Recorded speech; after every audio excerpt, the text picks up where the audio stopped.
Hello, and thank you for joining me for video number 16 of my RimWorld tutorial video series. Today I thought I would talk about killbox design and what a killbox is, the objectives of a killbox, and what it's good for, what it's not so good for.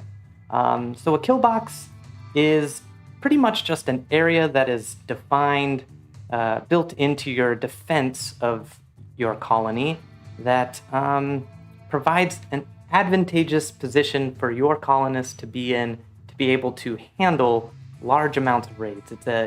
It's a design used to handle large raids that might otherwise overrun your colony. So when talking about killbox design, there's a lot of things that you can do with it, and there's a lot of different types of designs. By no means is this killbox design that I have here and I'm going to show you the best design. There probably is no single best design of a killbox, but there are some things to keep in mind and some objectives when designing a killbox to keep in mind. So the three objectives as I see it for a killbox are: one is to provide a predictable path for the enemies to follow, so you know where they're going to be coming in and attacking your colony from. Secondly, it's to give your colonists time to react to the raid, get whatever special equipment you might need in case you need a doomsday rocket launcher or EMP grenades, things that you normally wouldn't have equipped already. Also, time to if you have extra turrets around that you want to reinstall in your killbox or something like that, it will give you time to do that. And lastly, I think the main objective of a killbox is to lead enemies into a firefight that is disadvantageous to them and advantageous to your colonist. And if you design a killbox in a way, you'll be able to handle a fairly significant raid size with relatively few colonists of your own. So I thought, since my colony is getting raided by 190 tribals, thought that this might be a good way to, a good scenario to kind of demonstrate the effectiveness of a killbox and what it can do. So before we go into kind of seeing it in action, I also want to just kind of talk about certain elements of a killbox. So when I mentioned that it provides a predictable path for the enemies to follow, this is based off of people's understanding of how the AI paths. But basically, when you get raided, and as long as it's not a sapper raid or a special kind of raid that changes how the enemies would respond or attack you, if it's just kind of a normal raid where they're attacking, the enemies really like to prioritize attacking your colonists' bedrooms. So they will try to find the quickest path of least resistance in order to attack a structure that is connected to an assigned colonist bedroom. So you can see here, right above my killbox, this is my killbox, right above it is where I have the majority of my colonist bedrooms. And you can also see that I have these doors open. They're propped open right now because I recently replaced all my doors with plasteel doors, or I'm in the process of upgrading a lot of this. But you'll notice that, and these doors are held open, you'll notice that there is a path that you can trace where an enemy will come across no wall or door that they'll have to bash down, and they can come all the way through here, and these are barricades right here. These are walls, and then these are barricades, so these can be walked over. And I leave this door open from my killbox, and it leads right directly into the bedrooms. So the enemies are going to want to go through here, even though ultimately it's actually really bad for them to go through here. They're just trying to get to the bedrooms, and I've provided them a path to do that very easily in their minds. So they're going to take this path because there's no doors they have to break down, there's no walls they have to dig through in order to get to these bedrooms and start destroying them. So that's why they're going to want to go through here.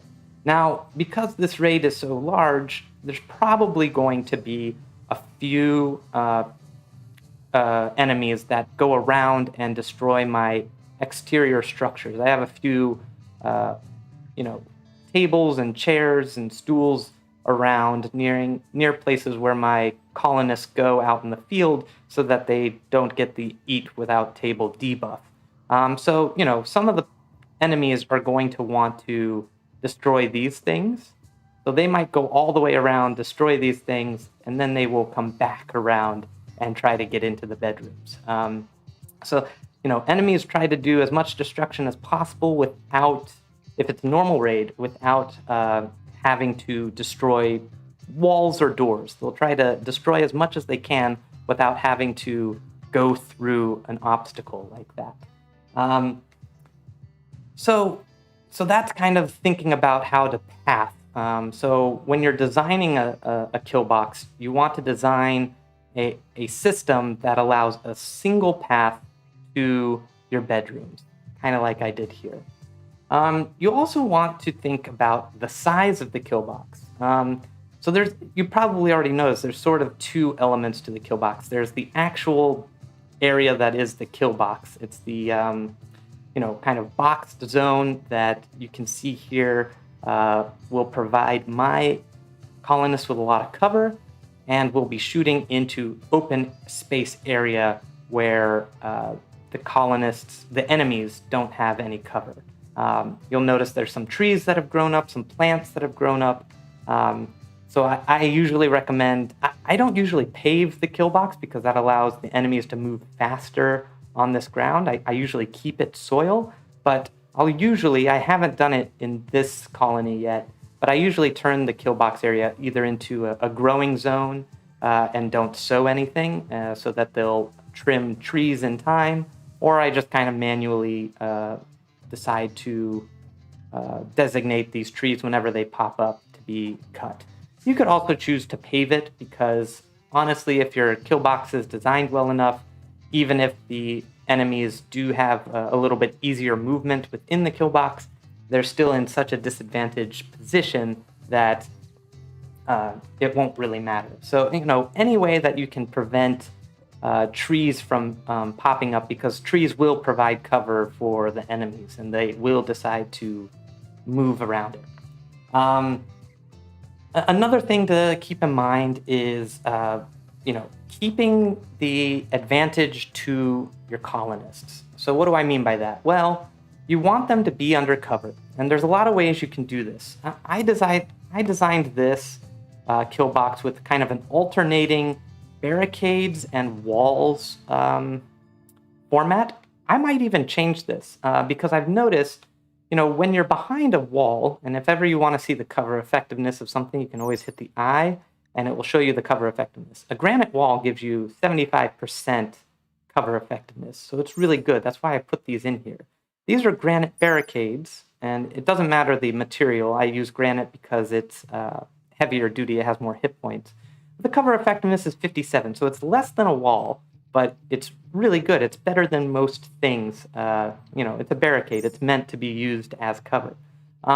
When you have this sort of alternating wall and barricade format, the walls do cut off line of sight. So I'll have all my people around here, and they might not, people on this side might not be firing over here if an enemy is over here because they just can't see it. It kind of blocks certain line of sight. So I might turn this into just a double barrier of barricades, which, in case you didn't know, if a colonist is behind something like a stone chunk or a barricade, they can actually get advantage from 2 layers of that.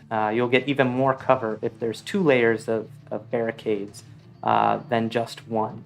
So I might even do away with these walls and just do barricades as I'm redesigning and figuring this out. Because as I said before, there is no perfect killbox design, and you notice certain flaws with a killbox that you try to tweak, and you might tweak it and it might be worse, or you might handle the raids with a little bit more difficulty. And then that makes you think about the design a little bit again. So I want to give cover to my colonists. I also, you may not notice this, but I have built a roof over here. So a lot of things can affect accuracy and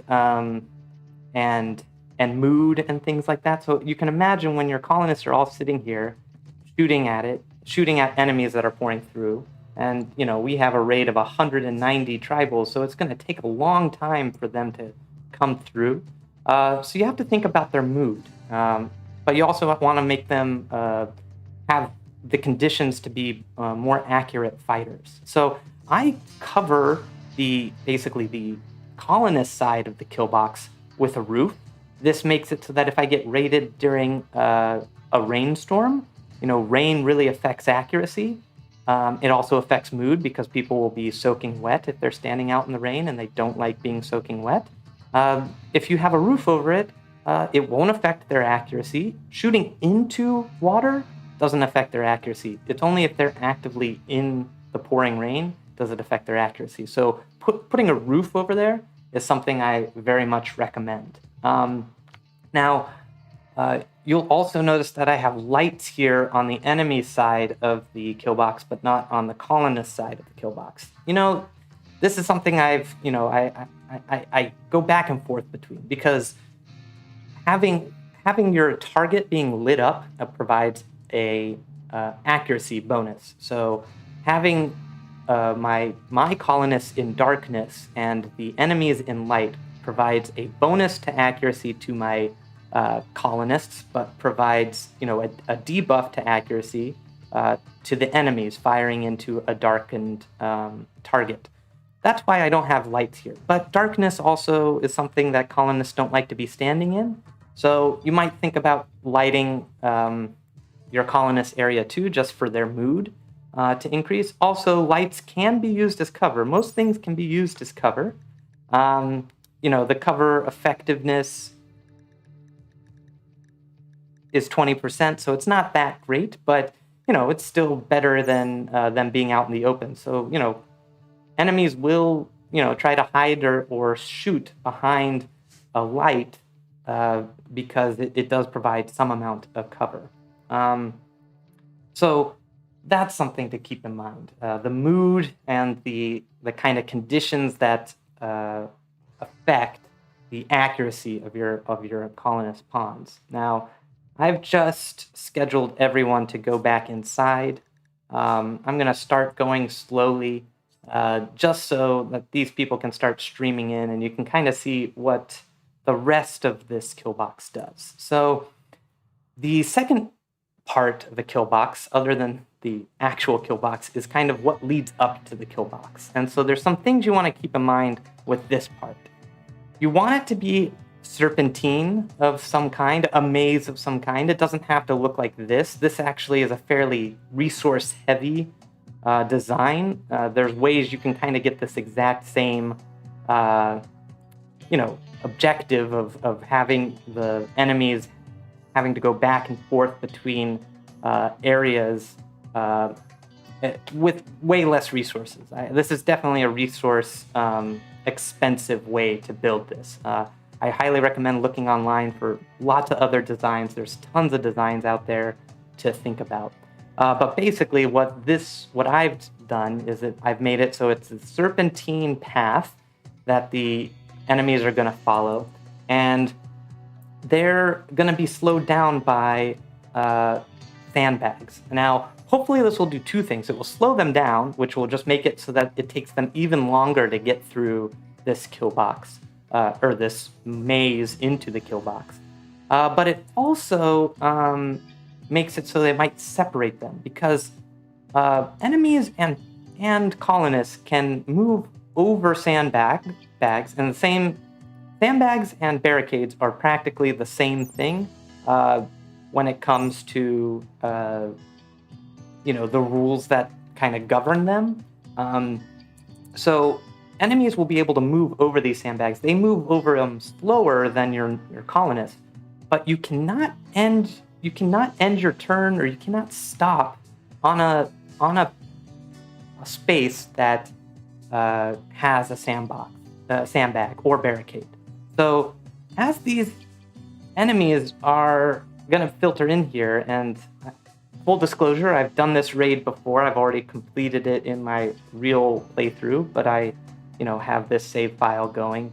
They're going to be bunched up here, but they're going to slowly separate individually as they go through this. This happens because there's so many of them trying to filter in here that it's going to cause them to have to stop, and they can't stop on a sandbag. They're going to have to stop in order to have the people in front of them move, but they can't stop on a sandbag. So they're going to kind of get pushed and reorganized by the computer to kind of be separated. So they're going to start filing in, and hopefully by the end they'll start filing out one at a time. This doesn't always happen. The program's not perfect, and how it deals with like the collisions between all these things is not perfect. So I definitely get raids. Usually it's the smaller raids, the raids of just 50 people, where they're not super bunched up, where they can kind of go through the Killbox map together, the maze together, and they'll kind of all come out in big groups, which is ultimately what you don't want in a Killbox. You want them kind of be streaming in one at a time, so they kind of get all focused fired upon. But it happens, and then you have to deal with it as you come. So like I said, there's no perfect Killbox design, and it doesn't always work the same way each time. So you have to think about that as well. There is a school of thought to also put spike traps in, either in between these sandbags or instead of the sandbags. The reason being that, spike traps, especially on unarmored enemies like tribals, will kill them in like 1 or 2 hits. It only takes 1 or 2 traps to kill an enemy. But when you start getting really massive raids, this means that, yes, you'll definitely kill a whole bunch of them as they go through it, but you won't kill enough. You also, your own colonists can also accidentally trigger a spike trap. And that has an increased possibility of happening if they're forced due to the pathing of the maze to go over that trap. They know it's there. They have a bonus to avoid it, tripping it, but they can still trip it if they're forced to kind of go over it. So if I told my colonists, pick up this corpse, and there was a whole bunch of traps along the way, each time they pass a trap, they have a chance of getting triggered and, either getting significantly hurt or even killed on that trap. So I tend not to put traps in the maze just for the convenience of my colonists. I don't want them accidentally getting hurt. Also, my animals, if you zone them to allow them in here, you don't want them to be hitting your traps too. Also, traps are really resource expensive. It takes 45 material to build a trap. So even if you have, I have a ton of steel. I can make a ton of steel spike traps. But even if you do that, it's just so much resources, and then you have to rebuild them every time they trigger. So it really is just super expensive. This way, with the sandbags, I don't have to rebuild these sandbags ever. They don't really get hurt or destroyed within this maze because no combat's happening. The last thing to think about for this second stage, the second part of the Killbox, is how they exit. So again, because a colonist a pawn cannot stop on a barricade, you want to make sure that either the Killbox ends in a turn of some kind, but you want to cover that turn with barricades. So this way, if I didn't have these barricades here, then a pawn could stop right here, use this wall as a cover, and start, sniping at my colonists from really effective cover. You do not want to be giving your enemies cover, so that is why I put in these barricades. So as soon as they get here, they're forced by the program to go all the way to the outside of these barricades. So right from here, they're forced to go out here. So there's no possibility of them using these walls as cover. So those are some basic kind of design things to think about. Also, the materials in which to build your killbox out of. I use granite early on because granite, if you have that, is the stone that has the most hit points. So these walls have 510 hit points. I would also recommend double walling. Oh, sorry, you probably hear my dog. I also recommend double walling where you can in the physical killbox area, because you can imagine as enemies come through here, we're going to have a lot of firepower concentrated in this area, and it's going to beat up the walls that are around here. So you'll notice that I've started replacing this killbox with some plasteel walls, which have a lot more hit points. They have 840 hit points, so it's way more than even granite. And the doors, plasteel doors, have a higher hit points than, they have 450 than a granite door, which I still have a few granite doors around, which is only 270. So they have, a much higher hit points for it. Also, plasteel doors are better than granite doors because they're also just faster. They open faster for your colonists, so that's really good too. But plasteel is a resource that you really don't get access to until mid to late game. And I just am wealthy with plasteel. I have 2,000 plasteel, over 2,000 plasteel, and it only costs 5 plasteel to make these walls. So I have the ability to make these walls out of plasteel now. So I will eventually replace it all with plasteel, I think. Finally, something to think about with killboxes is whether you want to have turrets in there or not. I kind of go back and forth about this. I used to always design my killboxes with a ton of turrets in them. I don't do that as much anymore. You'll notice I have 6 turrets here, and that's about as much as I'm going to do. The reason for it, you can definitely have, design your killbox so it's fully automatic and it's just turrets. And you don't even need your colonists to be drafted and be shooting. That is totally a valid way to do it, except that, turrets rely on electricity, so they're not only, take up a lot of power being on, but if you happen to get raided during a solar flare or some other event that is limiting your electronic capability, then your killbox is effectively, not a killbox anymore, because there's nothing to, shoot. So there will not be turrets. Also, another thing about turrets is they have a chance to explode when they get damaged or destroyed. And that devastation can not only cause holes to happen in your killbox, which gives your enemies another path to take cover, to get around your defenses and things like that, but it can then hurt if your colonists are close to your turrets when they explode. It can really mess them up. It can damage other things around it. You don't want to have turrets too close to one another, because if one explodes, then the next one will get destroyed, and that might explode, and it kind of can cause a cascade in that way. But you also don't want to, you could put these turrets closer together and put walls in between them, and that would contain their explosion.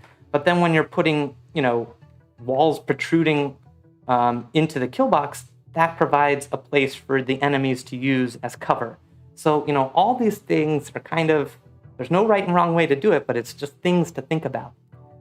If you're also wondering about the size of my killbox, I've definitely seen killboxes that are way bigger, and, I might redesign this to now make it for a different weapon, but I designed this kill box with the heavy SMG in mind. And the reason for that is, or what I mean by that is because if you notice, the range on this heavy SMG goes right to when the enemies will be filtering into the kill box. I could probably even make it a little bit bigger so that, right now people start firing when they still, when the enemies still have actually cover on either side with the wall and stuff like that. So, I might actually tweak it to be a little bit longer so that they don't even have range to attack until, they get out of the barricades.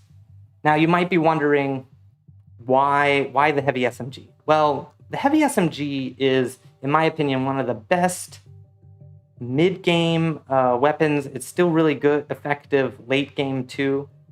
It's relatively cheap to make. If you build a heavy SMG, it just takes 400 work, which isn't that long. It takes 75 steel and 4 components. And you might be thinking, wow, that's a lot of resources, but it's a way less resources than most of the other viable weapons to use. You can definitely get weapons from raiding and killing enemies that are more effective, but the heavy SMG is a relatively cheap weapon to make, and it also has surprisingly really good accuracy at close range, which is kind of what this kill box is designed to do. It's actually designed to get the enemies within close range really quickly, but then not have any cover. And because it has such high accuracy at close range, it's a really good weapon regardless of your colonist shooting skill. So, I have Neville here, who was one of our most recent recruits, and, he just has a shooting of 3. I don't really require, because I have this kill box, I don't really require that many melee units. So I'm making him a shooting unit, and, even with a shooting of 3, a heavy SMG is relatively very good. It's in my opinion, it's basically the best weapon in the game if you're taking into account the resources, the time it takes to make it. If you're assuming that you're creating the weapons yourself, I usually go for a heavy SMG. Oh, look, we got an ambrosia sprout. That's cool. Later in the game, the charge rifle is also a very good weapon, but it actually has less accuracy at close range than even the heavy SMG. Overall, the charge rifle is a better weapon in terms of its damage, its accuracy over longer distances, its range in general, and stuff like that. But if you have a kill box that kind of makes everything a certain range, it doesn't really matter if these weapons have a longer range, because they're only going to be shooting at kind of a close range, if that makes sense. So that's why I usually do it based on the heavy SMG. I might now tweak, because I'm really in the late game and I have so many resources, I might build a whole bunch of shock charge rifles and use them. The assault rifle is also a very good weapon, but it's kind of a jack of all trades, master of none. It's not particularly the best at any scenario, but it is a very good all-around gun for any scenario. So they're good for when you're on the offensive and raiding, but it's also good for when you're defending as well. But it doesn't have the accuracy at close range that a heavy SMG does. It doesn't have the damage output over long distances like a charge rifle does, but it has very good stats just across the board. So it's another good one. I also have an excellent shotgun usually in use. That's one of the best short-range guns you can get, but at that point, it's so close in range that it would be a little scary to have a whole bunch of people be that close and you're only relying on kind of shotguns to go. But chances are your colony is not going to have all of one type of weapon. So you have to kind of think about the range that you want to implement for your kill box. And you'll notice as they're, like I said, there's this splinter group that's going to go and attack wooden tables. I don't know which wooden table they're attacking. It might be this one. It might be the one way over here. They tend to really prefer to attack this one first for whatever reason. I'm not sure why, but whatever. They're going to go around, destroy that stuff, and then come all the way back around. So that even gives my colonists even more time to deal with it. So it's almost effectively splitting up this this raid into two. I mean, it's a very small group with a much larger group. There's 170 in my kill box, right? 20 have gone off elsewhere. And now you'll notice that as they're going through here, they're kind of getting pushed and pushed and pushed and pushed. And it looks like they're actually going really quickly, but that's the AI, the computer, trying to figure out how to separate them. But see how they're getting separated here? This is actually reacting different than when I did this raid in my own.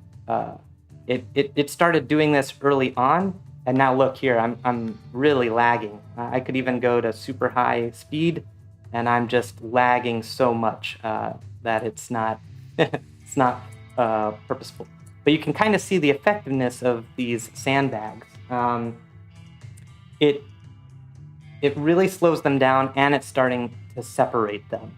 I'm going to cut it out here, and we're going to come back to right when the enemies have made it to the end of my kill box. It takes them a few hours to get through. It's going to take them about 3 in-game hours to get through. It's 7 a.m. right now, and I think they get to the end around, I want to say they'll get to it around like 10 a.m.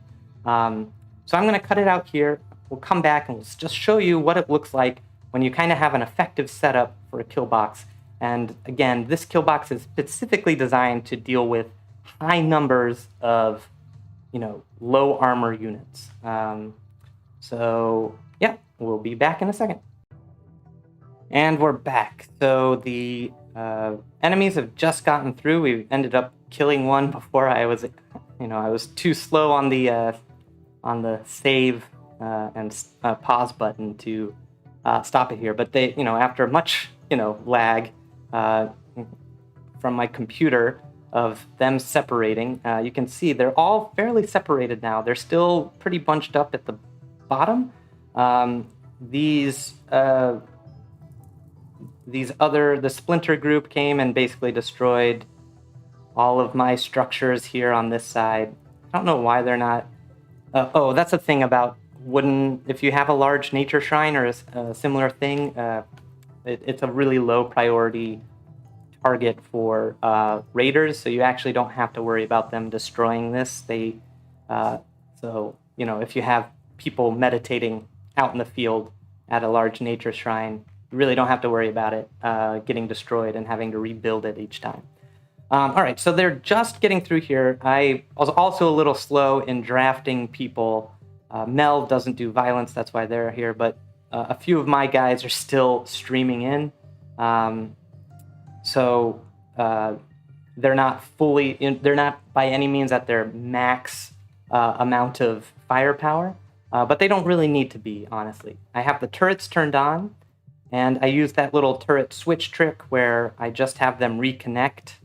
If they reconnect to here, they'll be off. They reconnect there, they're on. So it doesn't require pawns to come and turn them all on right before a raid or things like that. You can just do it by hitting reconnect on all the turrets. So I have 6 turrets here. I'm not using grenades, and we'll just see how this goes. It's going to be a little bit laggy because of them streaming through, and it's 190. But you can see right as they come in, they get hit with a ton of firepower, and pretty much because they're tribals and they don't have armor, they pretty much instantly die. I'll be surprised if we even get any prisoners from this. But yeah, we'll just let that go through. And I'll also talk about, I have my melee troops here in case they do end up breaching. My melee units will engage them in melee combat here so that my ranged units aren't being occupied with being tied up in melee combat. So that's kind of why I have the melee people here. Nathan, I just noticed, still has the shotgun, so is not being very effective. They'll just be support, I guess. So you can see I'm not even bringing my full amount of firepower that I probably could have. I could give Nathan yeah, why not? We'll give him that, and then come back maybe here. I also have my units. I usually have them behind the walls, but I'm doing it behind the barricades just to see if that gives them better visuals. And you can see here, well, it doesn't really show you the cone, but wherever it's like I'm doing skip right now, wherever it says that X, that means they can't see. So they can really only see in front of them. So I really need to do something. I gotta, I think, replace these walls with just barricades. Very rarely do the enemies even get to here or get shots off, so I really don't need that extra cover. So I really think I'm going to change that in my future design of this kill box. But you can just see as they're streaming in, they're just getting mowed down.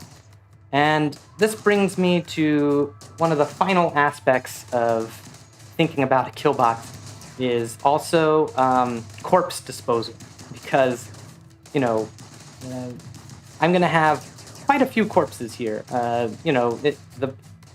The raid usually breaks when you kill about half of them, and since there are 190, that's 95 tribals that we're going to have to kill before they break. And you can already notice here that the barricades have gotten destroyed by all the firepower, and as soon as these get destroyed, then these enemies will be able to stop here and use these walls as cover. So this is also not a great design. I think I need to tweak the range of it. Anyway, corpse disposal is important. So after we finish this raid, we're gonna have a ton of corpses here, and honestly, the majority of my colony really doesn't like violence. I mean, they'll do violence, but they don't have bloodlust. Most of them aren't psychopaths, so they really don't like seeing corpses. And seeing a corpse, and a rotten corpse especially, can really stack. It's a huge negative mood debuff, and it can really stack. And we're going to get so many corpses here that I bet they'll start just appearing in the kill box, because it'll be the nearest empty space it can occupy, because you can't have two corpses on the same tile. So they'll start, see, I doubt this person actually died here. They probably died up here and then got transported because the game needed a place for their corpse to go.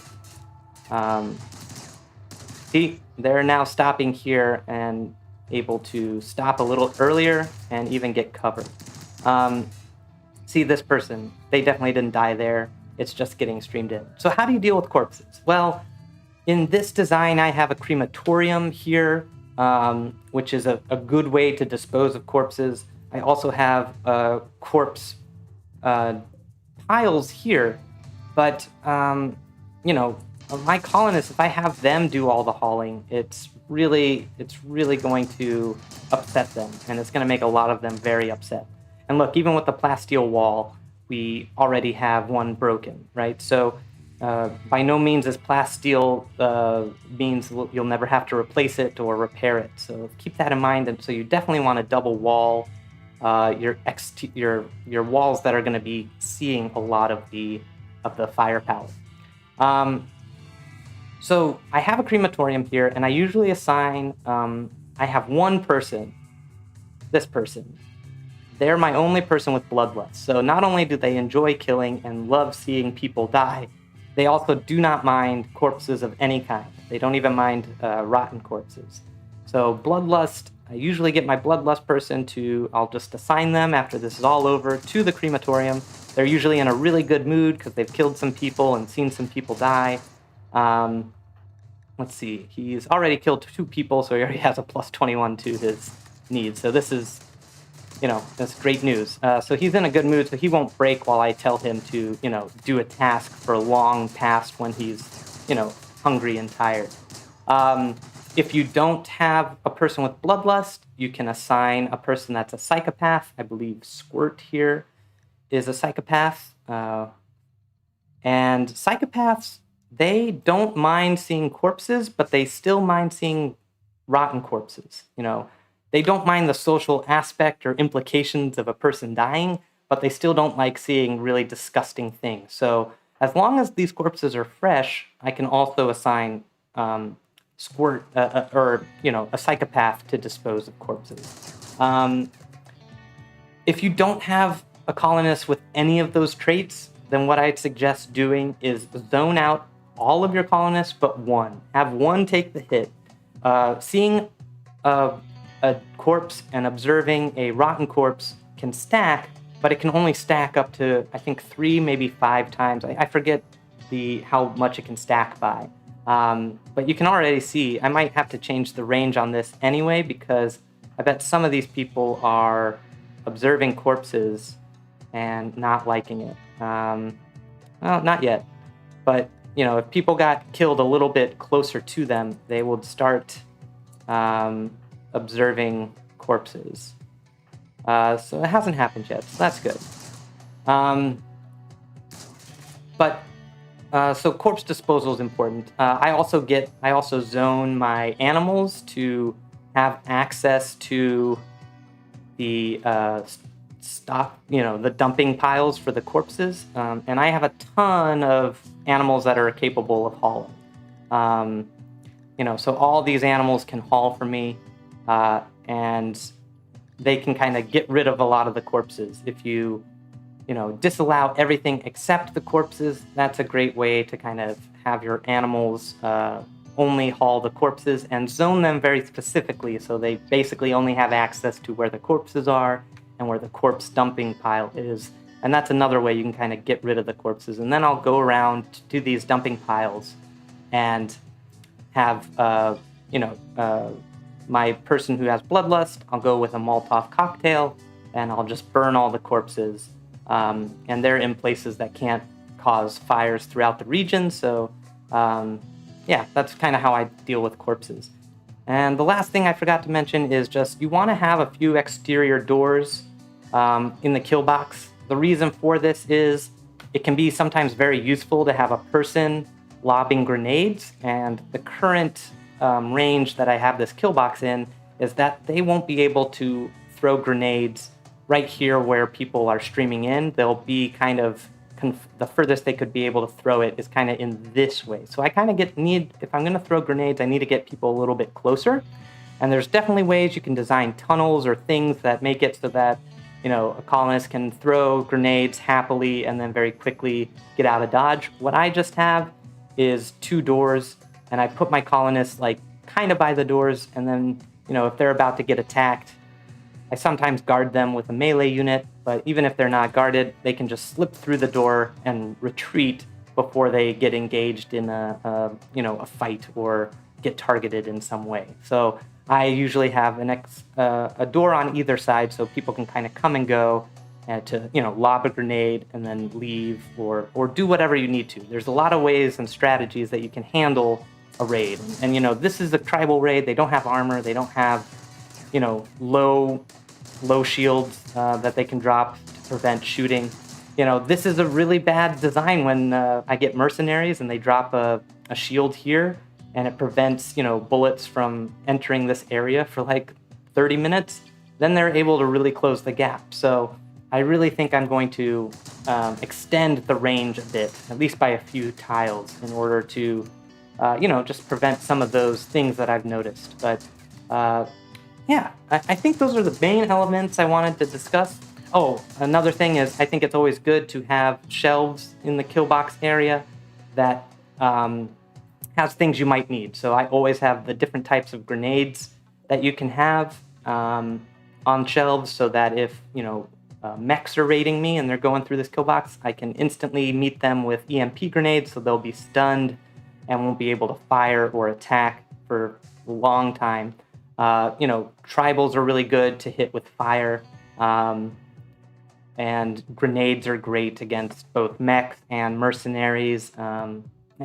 Grenades are great regardless, but you have to be wary of where you're targeting and make sure that your person doesn't have fire at will, because then they'll just start lobbing grenades at enemies that they see. So if there's an enemy here, they'll lob a grenade here, and then it'll hurt your guys. So they aren't smart with grenades. So you want to keep that in mind. So always have shelves. I sometimes put little statues just to keep the area not being gross for them, to improve their mood and stuff like that.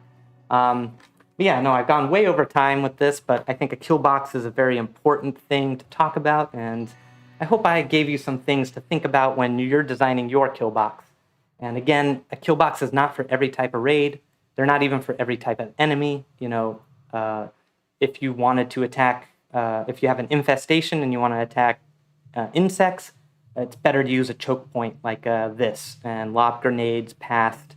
You have some sort of melee shield. I usually use my cows or something, so the insects are attacking the cows while you're lobbing grenades at the insects and blowing them up. So this is not for all occasions, the kill box, but it can be helpful for most raids that are kind of a normal raid, and help you deal with the giant number raids. And you can see right here, we've allowed a raid of 190 tribals. They've now retreating, and we didn't get a single person within melee distance, and they did not, no one got hurt in that whole experience. So that shows you the effectiveness of a good kill box. Hope this gave you some things to think about. If you have any questions or comments, please comment on the video below. I love hearing from everyone who's watching. And yeah, until next time, good luck out there and have fun.